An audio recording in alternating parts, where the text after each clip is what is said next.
Baseball fans, it is time once again for another episode of Planes, Trains, Buses, and Ballparks. With over 50 years in professional baseball and making a multitude of fantastic relationships along the way, Frank Coppenbarger shares great stories with weekly guests from various areas inside of the game. It's all here on the Fans First Sports Network. Let's get ready to play ball. Here's Frank Coppenbarger. Good afternoon, everyone, and welcome once again to Planes, Trains, Buses, and Ballparks. And today is really a special show. What a treat we have in store. Baseball Hall of Famer and the greatest player in Phillies history, Mike Schmidt, is our guest today. Mike, welcome. Thank you, Frank. Nice of you to ask me. It's quite an honor to be on your show. Honored to have you, and we're so excited. Mike and I met in 1989 when I moved over from the Cardinals to the Phillies as the clubhouse and equipment manager. And I don't know if he didn't like me or what, but Mike, you didn't stay very much longer, only a couple months, and you decided to retire after a glorious career. So hopefully it was nothing I said. Frank, that's right. I did not get to spend too much time with you when the Lee Thomas contingent came over to Philadelphia. I shortly after that decided I had had enough of the game, and had nothing to do with you guys. Believe me, you were first class all the way, and you guys made pretty good sense of your time there in Philadelphia. I know that the organization turned around and brought a lot of the St. Louis class with you, and I thought it was fantastic. I was proud to get to know you guys for sure, but it was at the end of the line for me, and that's too bad. Wish I could have spent more time with you in that uniform. Likewise. I know when Lee called me and offered me the job, I'm not kidding you, one of the first things I thought about was, I'm going to get to spend time with the great Mike Schmidt, who I admired from across the field for all those years, and you had some fabulous years in your career. And to think that I was going to be sharing the same clubhouse, the same airplane, the same bus, and everything else, that was an extra special treat for me, no doubt. Well, it's nice of you to say that. We had some great players over the years. You got to see them from the St. Louis clubhouse most of those years. I know you had some great players there as well. And that St. Louis tradition, which you were a major part of, was always admired from, the opponent's viewpoint. And to bring that tradition to Philadelphia was extra special for Phillies ownership, for sure. It was the right move for them to make. And of course, Lee Thomas coming along, or really heading the group that came over, that was a great addition as well. Let me ask you a question: Is Lee Thomas? Where is he now? Well, sadly, he passed away a couple years ago. Did he? In St. Louis, yeah. He had been sick for a while, and he passed on. But he had a great run in the game too. He did. We have a great general manager in Philly now, and we've been blessed with some great general managers over the years in Philadelphia. Ed Wade, and I think maybe Ruben Amaro, I guess, was assistant general manager for several years. And then general manager. Okay, general manager as well. And Dave Dombrowski now for sure, is man, he's one of the top in the game. He's been responsible for several championship teams. Don't forget your Hall of Fame teammate, Pat Gillick. Oh, how could I forget him? Now, well, I didn't really think I was going to have to answer any questions about the administrative side of Philadelphia, so I was trying to recall them as best I could. But yes, there's one of the all-time general managers without question. I'm sorry, I didn't think of Patrick, but yeah, that's a great side of the game. You know, it's a side of the game that I've really never been involved in. I enjoy now talking to those guys, spending time with them, discussing the game, the new rules, all that happens. You know, in my role with the Phillies now, I get to see a heck of a lot of things that I actually never knew much about. And that's the things that go on behind the scenes, from the media standpoint, to to what goes on in the stadium, the people that work there that have worked there for years, the cafeteria people, that crew, Yeah. the camera crews and the on the TV side, the radio side. I have a place where I sit in the media offices there, of course. The broadcasters' offices. So I'm seeing a whole different side of the game, the Phillies, and how professional the Phillies are, how first class the Phillies are, which I'm sure Absolutely. on that side of it, how well they treat their alumni, how well they treat the people that work behind the scenes. I don't know that anybody could do it any better than the Phillies, and they just keep so many people for such a long time. There's been people there for 50 years, 40 years, and have been there since the beginning, worked through the years of the vet, and they're still working there. And, that's an amazing, amazing thing, how much how first class the Phillies are with all of their employees. Very true. Well, the people love it, and it's a family atmosphere, and makes you want to go to work every day. Yeah, I know. And you can tell by their attitudes and their personalities. And yeah. And and how they feel about the team, how involved they get with the team and its players, how passionate they are. When you're making that run in the postseason, how passionate the employees are. For sure. Well, my wife had the great line when I was telling her I was going to have you on the show, and I was starting to make notes and everything. I said, man, there's so many accomplishments. I can't get them all in. She said, yeah, the highlight film would be longer than the podcast. And that's true. And that was her line. But I'm going to try to at least touch on some of the highlights. An 18-year career, a fabulous career, all with the Phillies. Yeah. 12 times an All-Star, 3 times an MVP of the National League. 548 career home runs, 10-time Gold Glover. And I also know you're in the Rawlings Gold Glove Hall of Fame because I happened to be there at the banquet that night in New York when you got that honor. And just an amazing career. 1980 World Series MVP. That was the Phillies' first World Championship as a franchise. The Phillies Wall of Fame, retired number 20. Sporting News Player of the Decade in 1990. 95, of course, the big highlight, elected to the Baseball Hall of Fame with Richie Ashburn, who you spent so many years with. He was broadcasting when you were playing. And talk about that a little bit, going in with Richie, and tell us, what is that like to stand up there at the podium in Cooperstown and try to capture your entire career in just a few minutes' time? Well, it was a little, say, scary,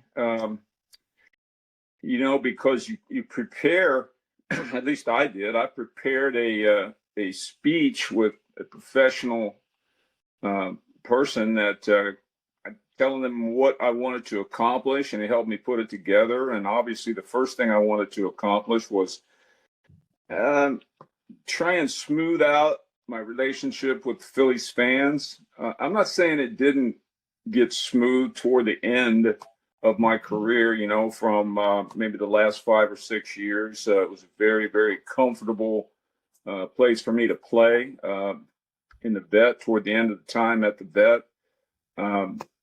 But early on in my career, it was a little rocky, a lot of ups and downs with myself and the fans. And I don't want to really go into why I think that, but when you just sort of focus on those ugly sounds in the stands at the vet, when you don't come through like the fans would like you to. Back then, I didn't really have a sense of what that was all about.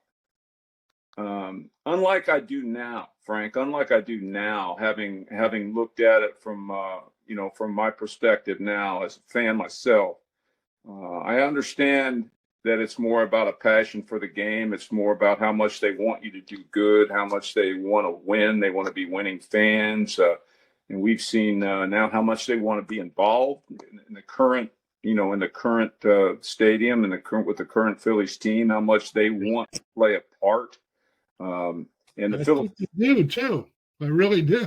They absolutely do. I'm just going to say they have changed. They have changed the perspective between the team, the players, and themselves. I think nowadays our team is 100%,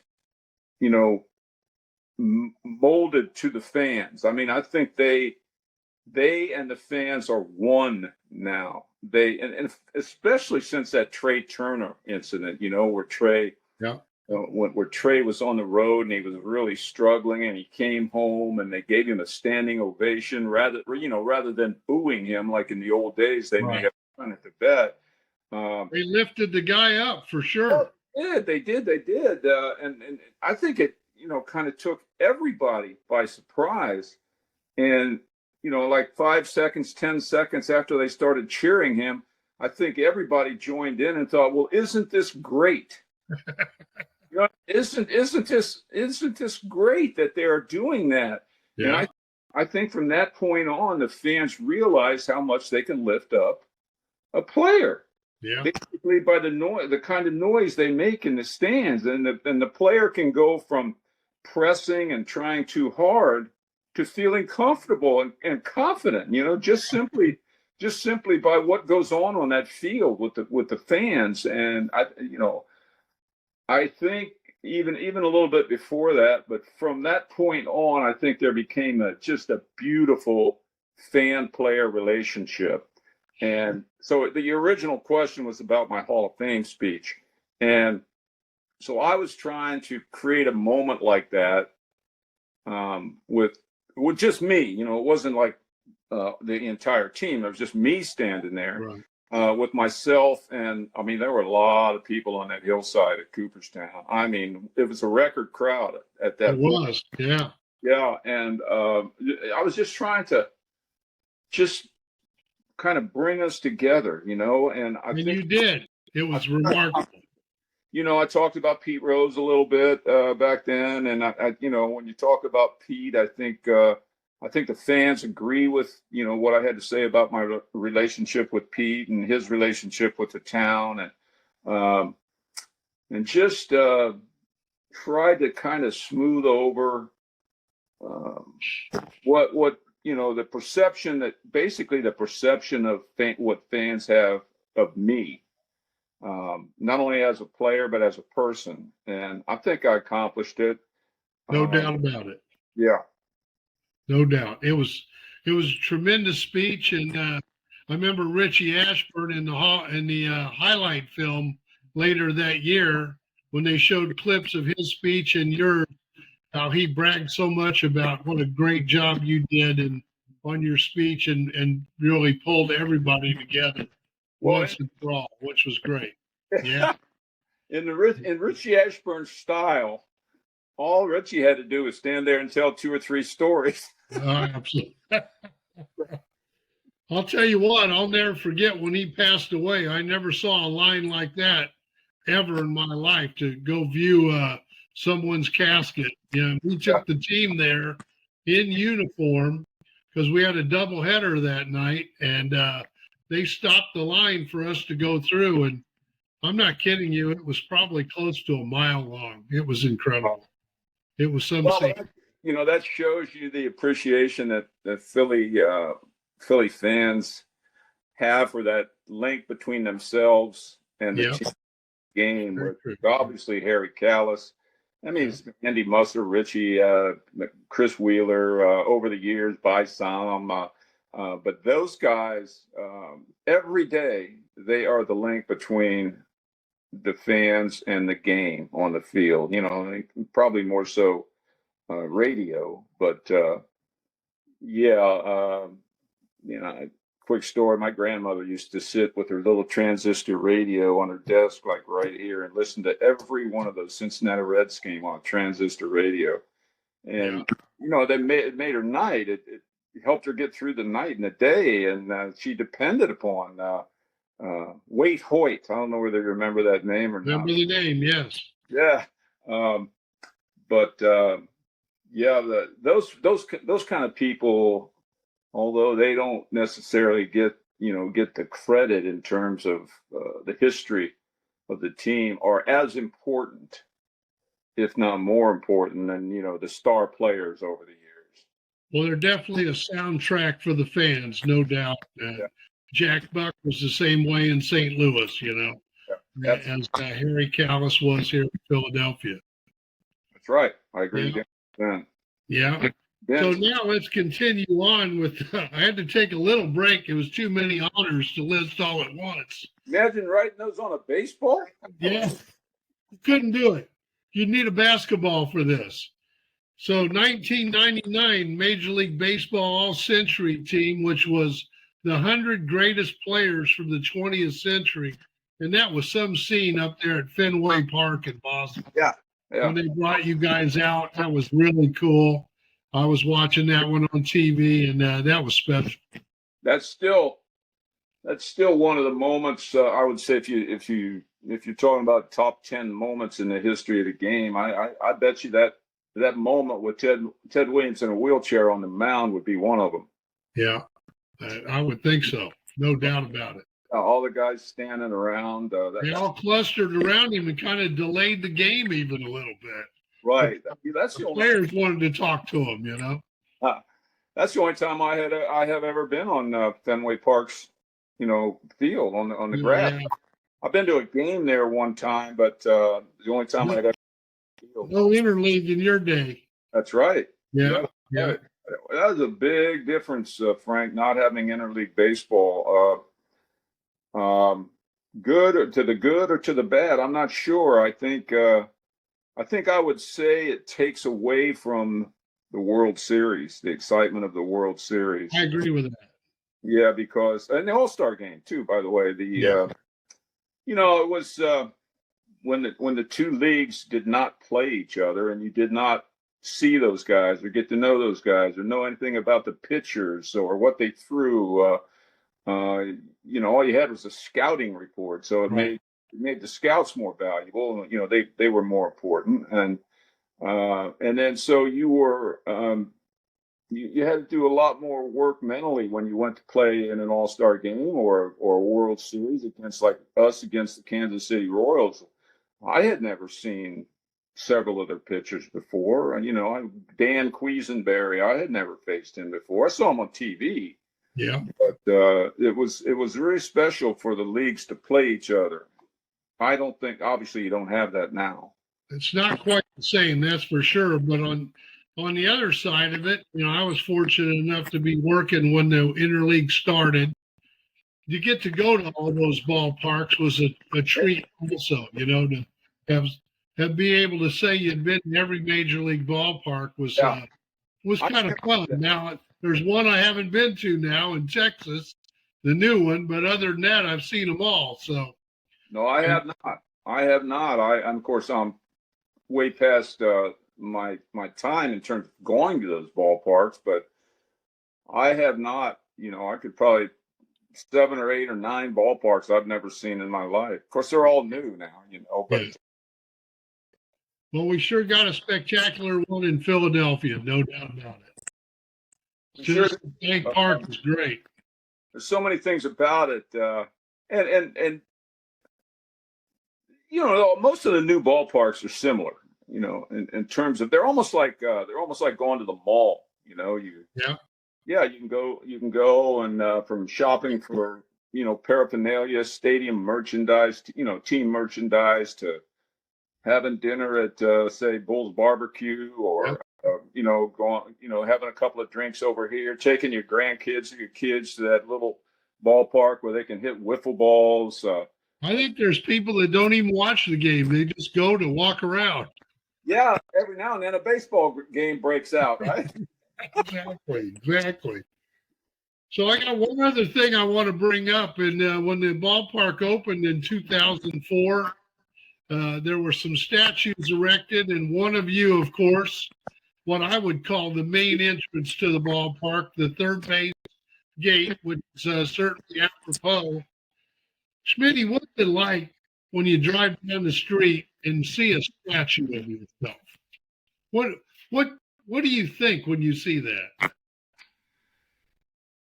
Shoot. I need to know, because there's never going to be one of Frank Coppenbarger, so I kind of want to know what somebody else experienced. You never say never, Frank. Well, I don't think so. Well, what about Kenny Bush? Maybe they'll be. Yeah. I guess it's hard to put into words. You look at it, and you get a little nostalgic, obviously, and you think of of how many years are wrapped into that. I mean, not making a statue, but being awarded that statue, all the good memories you have, as well as the bumps in the road, and it reminds you how lucky you are. I guess that's probably the best way to put it. It's a reminder of your connection to the city. My connection to Philly fans. You drive by and you see a couple of people standing there with their kids standing next to the statue, and they're taking a photo. And I guess maybe the best thing, the best way I can describe it is I got to remind myself that I will be around forever. No doubt about that. I mean, I don't know. Someday they may take a bulldozer to that statue. Well, they'll move the statue first, but they might have to build a new ballpark. But I guarantee you they're going to move that statue over to the new one. And I'm not the only one. There's several of my cohorts who have statues there as well. But it's like a highlight film. There'll always be highlights. That's one of the rewards, I guess. The beautiful things about being a professional athlete, and you'll be remembered to some degree. Who, I don't know, forever. I'll be long gone now, but my kids, my grandkids, my grandkids' kids. Everybody will be able to see one of their ancient relatives. Either on a video, or see the statue, or so. And lots of things.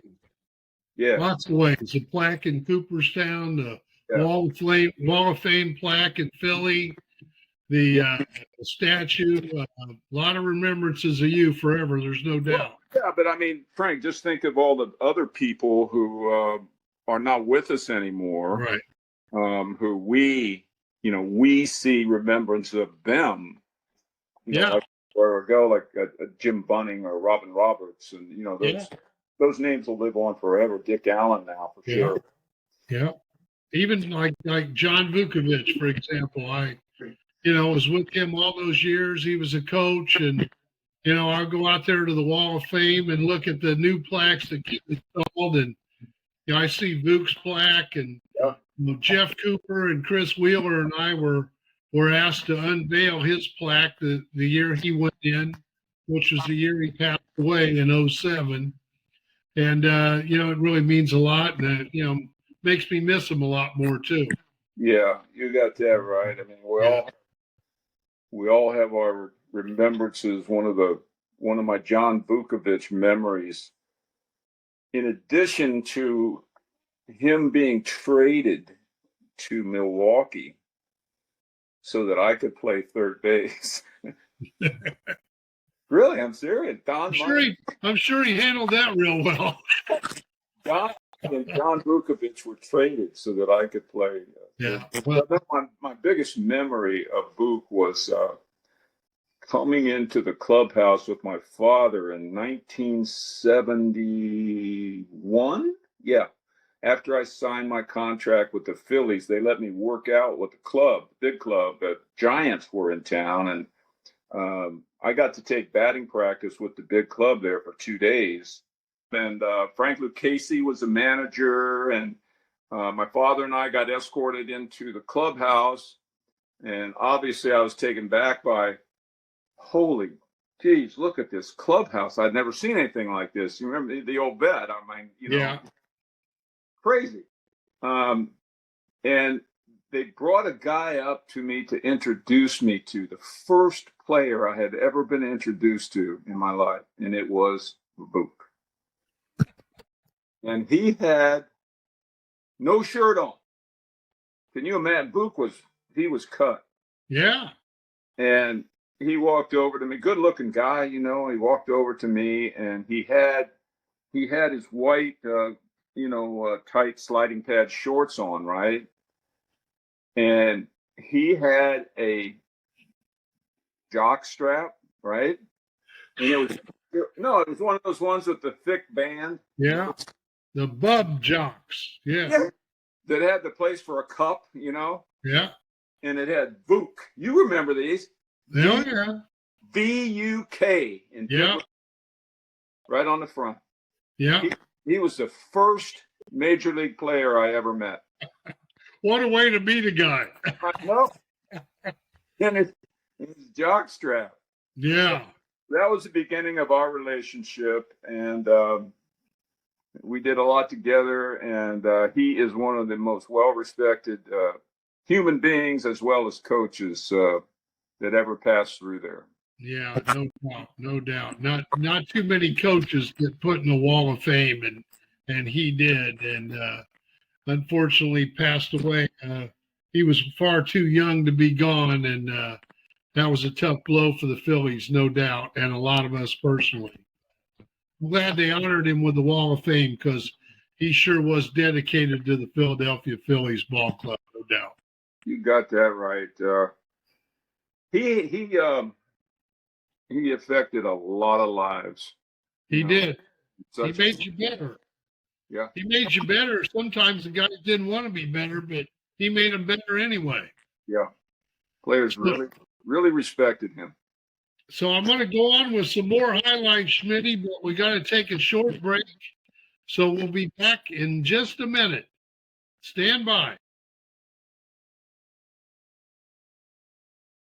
All right, we're back with Mike Schmidt, continuing with his marvelous career and catching up with him. And Schmitty, I want to talk about 1976, the 4 home run game at Wrigley Field. And your thoughts about that, your remembrances of that. I read up on it a little bit. You were 5 for 6 with 8 RBIs. Pretty good day. And it was good. It was a day game, so you got to celebrate that night. You're right. I had a pretty good game about halfway through it going, Exactly. The remarkable thing I read was the Phillies were down 12-1 after 3 innings and came back and won the game 18-16. So, including a 10th inning game-winning home run by you. Just talk about it a little bit. I understand you borrowed a bat from a teammate. Yeah. And you got a little pep talk from another Hall of Famer before the game. So share with us all that if you would. Got it. I mean, you pretty much got the story. I was not hitting well coming into that game. I'm trying to think. We probably only had maybe 15, 20 at bats to that point. I did do that. I got dropped to 6th in the batting order from 3rd to 6th. So that was a bit of a blow, but I deserved it. And I was pressing, you know how you get when you're in a bit of a slump. I was, trying to do too much, all the trite sayings about being in a slump,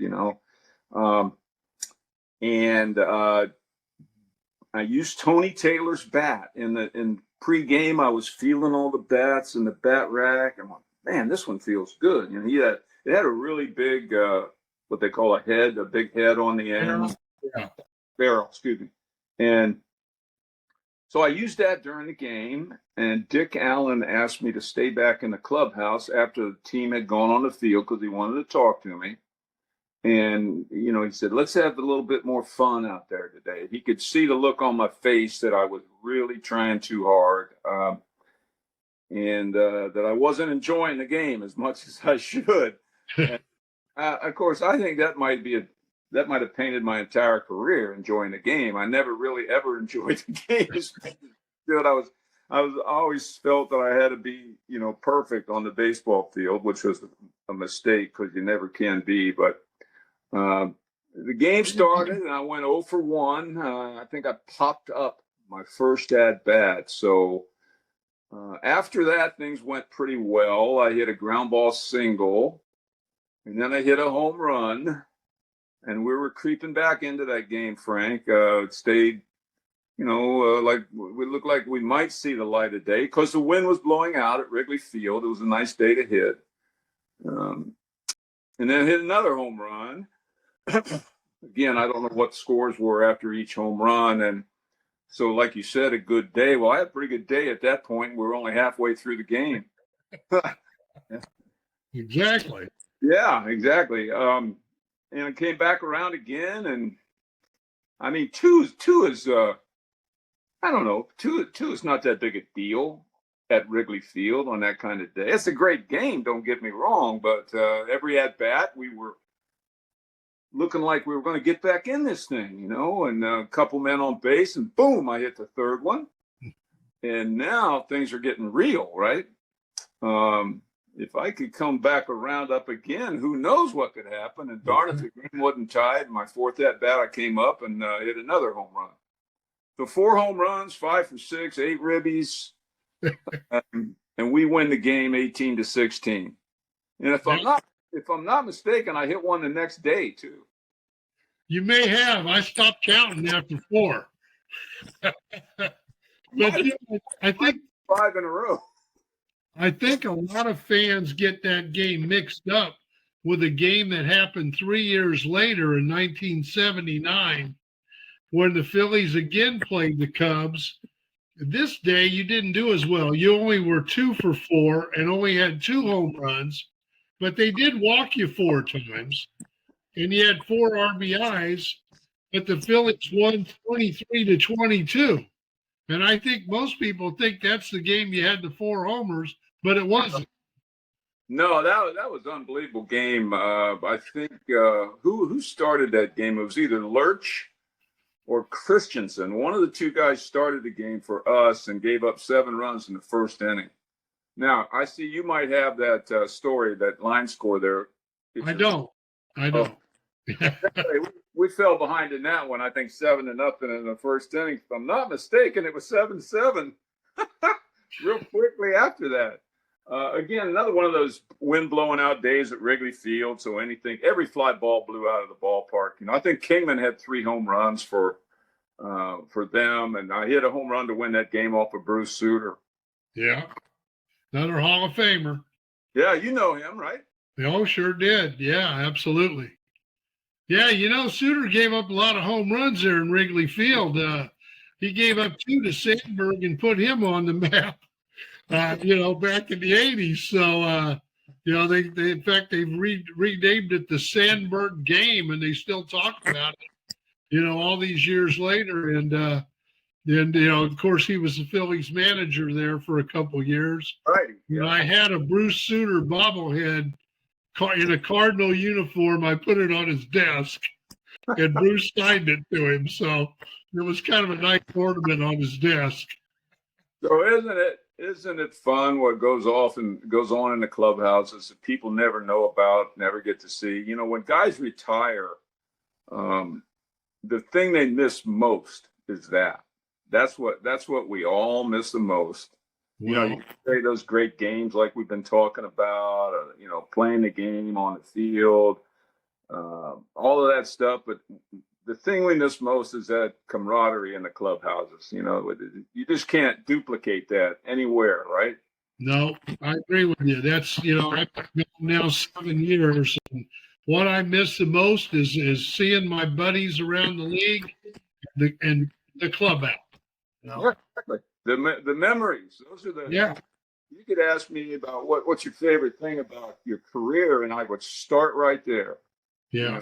You wouldn't believe what this guy did. This guy was the greatest guy. You know what I mean? The hotels and your roomies and things the dinners you had, and all of that stuff is what we all remember the most.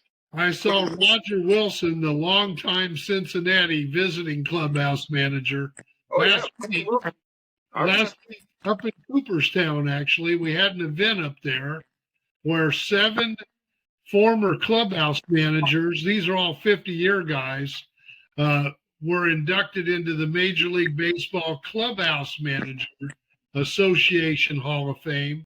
Woo! So myself and 13 others went to this event. Roger was there, and we were talking about the mongoose that he used to pull out.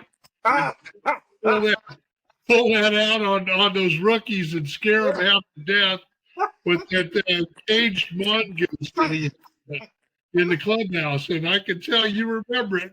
Yeah, I do. Now that you mentioned it, I had totally forgotten about that. Oh my God. Those are the kinds of things that were fun, And then and you got the bat boy where he said, "Hey, can you go get the key to the batter's box?" Well, it's funny that you'd mentioned that, and I think I should take this opportunity to elaborate on that story a little bit. When Mike Stiles, who was a former Attorney General of Pennsylvania, joined the Phillies, I decided that I wanted to have a little fun with him. So I asked his college roommate, our president and CEO, David Montgomery, if it would be all right if we gave him a little rookie treatment. And he said, yes, by all means. So we sent him on a goose chase, a wild goose chase, keys to the batter's box at Jack Russell Stadium. And he promised me he'd have them for me by the end of the day. And I said, well, I've got a key to the vault. I've got a key to the concession stand. I got a key to David Montgomery's office. But I said, I don't have a key to the batter's box, and I've never been given one. He goes, I guarantee you'll have it by the end of the day. Well, 4 days later, somebody finally let Mike in on the gag that there is no key to the batter's box. It's a joke. I think he might be the only Ivy Leaguer that ever went for the key to the batter's box. David got the biggest kick of that of anyone. He died laughing. And there were it seemed like every clubhouse around the league had an old gag like that that they played on people. Oh yeah. Well, speaking of clubhouses, you ran the clubhouse from a different way. In 2004, you took the job as manager of the Clearwater Threshers, the Phillies Class A team in the Florida State League. And, that in itself is pretty amazing because most Hall of Famers would not go back to single A ball to try to be a manager or to even express any interest in managing. And you did it. And I want you to talk about it a little bit. Yeah, all right. Well, that was just an item I wanted to get on my resume. No, well, you did. What happened? Whole year.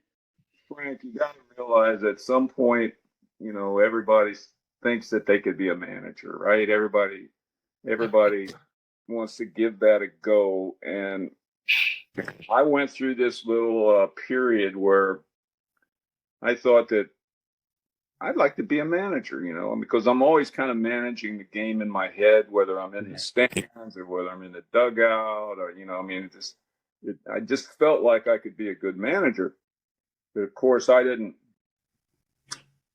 Being a good manager and being willing to, manage 30 guys in the clubhouse and be the boss, and like you say, in the clubhouse and run the whole show and handle the media and travel all over the country and the pressure that goes along with it and all that. was a little bit harder than in Clearwater in the minor leagues. But but you had to kind of be a dad to those guys and a lot of things, though. Yeah. Well, that was all, things that I thought about. Yeah. So let's see. Let me go back. Larry Bowa was the manager in the big leagues at the time, 2004. They had opened the Clearwater single A team, high A team had been there for a while, but they played in the old ballpark there. First year at the new park, yeah. First year at the new park, so that was a plus. I'm going to be the first manager in that ballpark,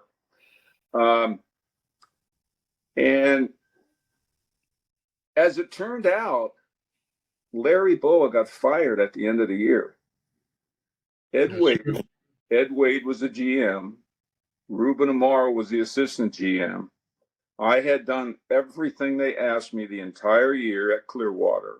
Fill out the reports, get to the ballpark at noon and leave at midnight, and doing everything I could to help these young kids, age from, 19, 20 through some career minor league guys that might have been 28 to 30. And I did not have a very good team. The only really player I'm trying to think of the center fielder's name. He might have come up. I can't think of his name. But Cole Hamill started with me. Reggie Taylor? No. Not him? No, I can't think of his name right now. But he played, a game or two in the major league. But I had all career minor league players on my team. We won maybe 40 games out of 140. We lost 100 games, and the team was not very good. So, the team's record, I guess, to some degree, can be a reflection on its manager. But not that many games. Governed by having to get this guy in a game, and this guy needs at bats, and don't overwork this guy, and this guy hasn't pitched in 3 days, and so you gotta develop players rather than win games. Win games is the last thing they care about. Right. It's all about developing players. So at the end of the year, Larry Bowa gets fired, and there I am, right? And Ed Wade told me that they would not interview me for the major league job. Be that as it may, I didn't fight it. Ed flat out told me, Mike, we can't interview for the major league job. Now, I don't know what his reasons were, but now I look back and it made a lot of sense, because had they brought me in to interview me and not given me the job, that would raise a red flag. That would. And the other thing is, had they hired me and have to fire me at some point, that would be a big red flag, in Philadelphia, and that would be a big problem. So they went ahead and hired some dude named Charlie Manuel. He did all right. I know.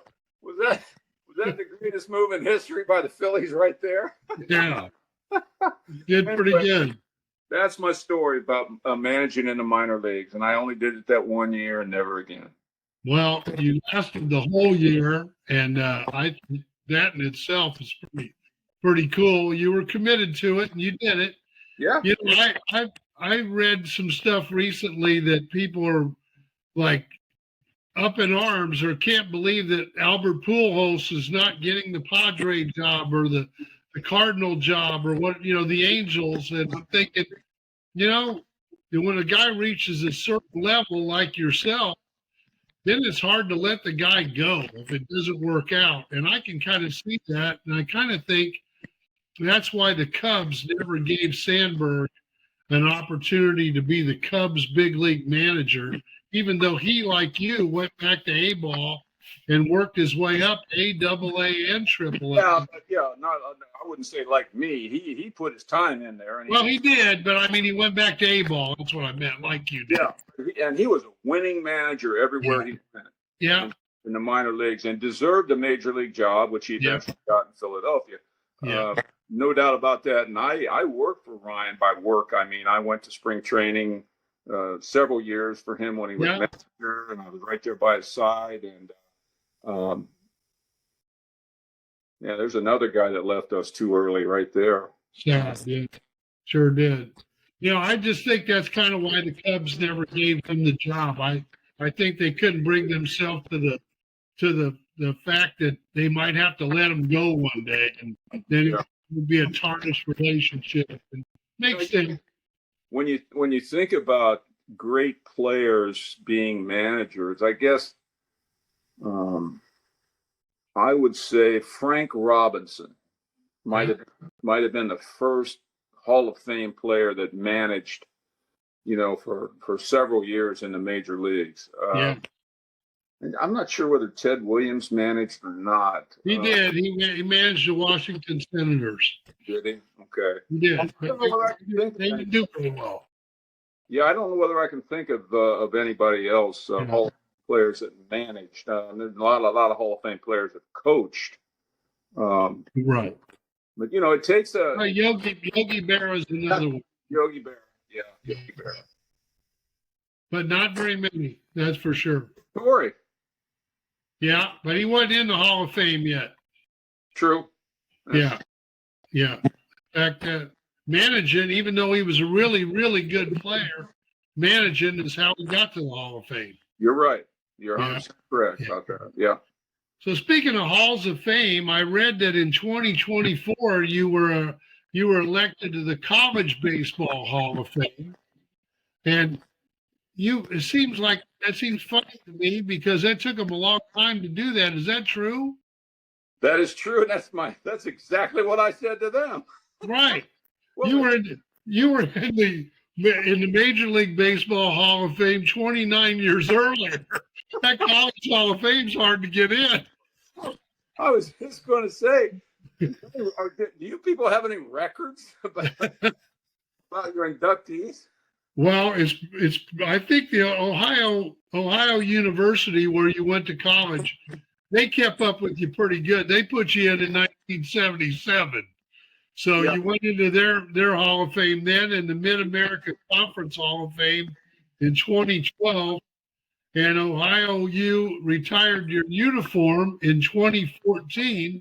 What number were you there? I have any idea. I think we got a different number every year. Yeah, is that right? Yeah. Might even gone by what size you were. That stuff used to happen, We didn't have names on the backs then, but I forgot what I was going to say. Oh, yeah. College Hall of Fame. I think those college Hall of Fames were started. They were started a long time after the end of my time. You know why? Because you know who supposedly was going to enter with me into that college Hall of Fame was Roger Clemens. Oh, okay. Well, then had to be because he was way after you. Yeah. So you led the Bobcats, Ohio University Bobcats, to their one and only College World Series experience and appearance there in Omaha. Talk about that briefly, if you would. Good memory in my life, my baseball life. We had a great team at Ohio University. We won the Mid-America Conference. We went through the sectional, the couple of regional, sectional tournaments and went to the Hall of Fame. That was the year of the Kent State shootings. Do you remember that? Oh, I do. Yeah. Back when on the campus of Kent State, I think there was a shooting or something that closed all the schools. That the big uproar over the Vietnam War, I think it was. So they closed the school, and the coach took our baseball team to a little place called the Ted Lazuski Baseball School.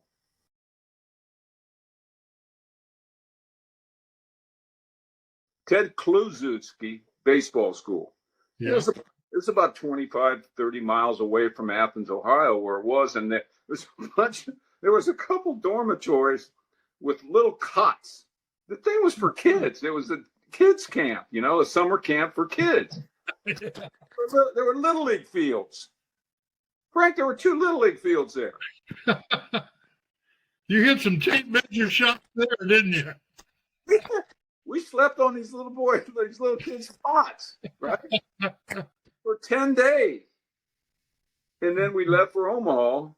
So as you can imagine, we were a pretty tight group, to tell you the truth. We were pretty tight-knit team. And so we go out there. We beat the number 1 team in the country the first game, USC. We beat USC the first game. Oh, wow. How about that? That's pretty big. We go to the winner's bracket. They go to the loser's bracket. And back then, it takes 2, you have to lose 2 games to be out of it. Yeah. USC ended up winning it, and we got knocked out by Texas. We got beat by Florida State and Texas. But the experience was something else. I mean, it's one of those college experiences, like, if you play your career and you were never in a World Series, something missing in your career, you were never in a Super Bowl, you know what I mean? It's just the experiences of saying that you were in this, you were in that. You played college baseball and you never made it to the College World Series. Something's missing. So I got to play in a College World Series. I signed my first autograph there. Is that right? I'll never forget it. There was That's pretty cool memory, really. Oh, by our bus on the way out, and one kid had a baseball, and there I am in my college baseball uniform signing this kid's baseball. I'll never forget that. Well, about 1 million more autographs, and now here we are. Somewhere in that area, anyway. I just signed up 700 here this morning. My arm's like... You better ice up. I'll have Jeff Cooper come over and ice you up. Old Jeff Cooper, what a man he was, huh? Yeah. So, Schmidt, I know you like to fish, and you still have your fishing tournament? No, I don't. I did it for 20 years. Yeah. Did it for 20 years. We raised a couple $1 million over that time for various charities. It was a heck of an experience. I have a lot of friends down here that fished in every one of those tournaments. But we don't have it any longer. It was a very challenging thing to do. I'm sure it was. A lot of logistical stuff. Yeah. I'm sure that you had to deal with. And now you got to get a little eyeball of what I used to do. Plan things. So now let me ask you, let's finish up with this one. You're still an avid golfer. You're a great golfer. And at one time you actually had some aspirations of trying to be on the tour. Was that the PGA Tour or the Champions Tour? I can't remember. I'll let you answer that. What do you think it was? Well, when you first retired, I would say you could still been on the PGA Tour. Oh man, no. It was called the Senior Tour back then. Back then, yeah. And this was in the 90s, 1990s. I retired in 89, so I had an entire decade to work on my game. Get ready for it, yeah. I played many tours, and I got a couple of sponsors exemptions to Senior Tour tournaments. And I had, I want to say, aspirations. I enjoyed the process of trying to get better. Right. I used to hit a lot of balls and work on my game and play as many tournaments. That was key to getting better, is playing real tournaments where you had to knock the ball in the hole and all that competition. Right.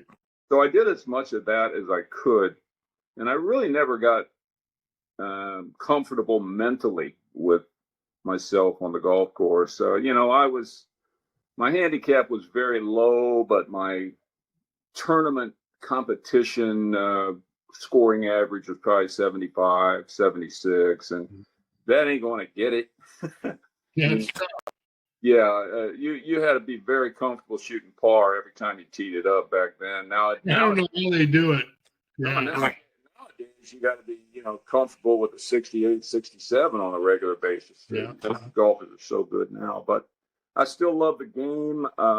Physically, I don't play it as much anymore. I do still love the hunt for, the good score. I appreciate one good shot here and there now more than I used to. Again, flexibility is a big thing in golf. You probably know that. And used to hit it 300 yards, and now I can barely hit it 250. So the score most of the time has an 8 in front of it, Frank. And oh, well, that's still pretty good, buddy. yeah. But I know when you're used to shooting in the 70s, it's hard to take. And Yeah, that's right. It's all relative, you know. It's a matter of where you've been in the game and where you are now, and it is going to get nothing but worse, Frank. yeah, I don't care if it keeps getting worse, as long as it gets worse for another 10, 15 years. that's right. Keep playing and staying out there. That's the number one thing. That's right, brother. So, well, we've come to the end, and I can't thank you enough for being on with us today, Mike. This has been a real treat to have you on. Greatest player in Phillies history, super guy, and so glad to have Mike Schmidt as our guest. Next week, our guest will be another guy that's going to join you in Cooperstown one day if he ever decides to quit, and that's Terry Francona, the manager of the Cincinnati Reds. He does a great job everywhere he goes. Yeah.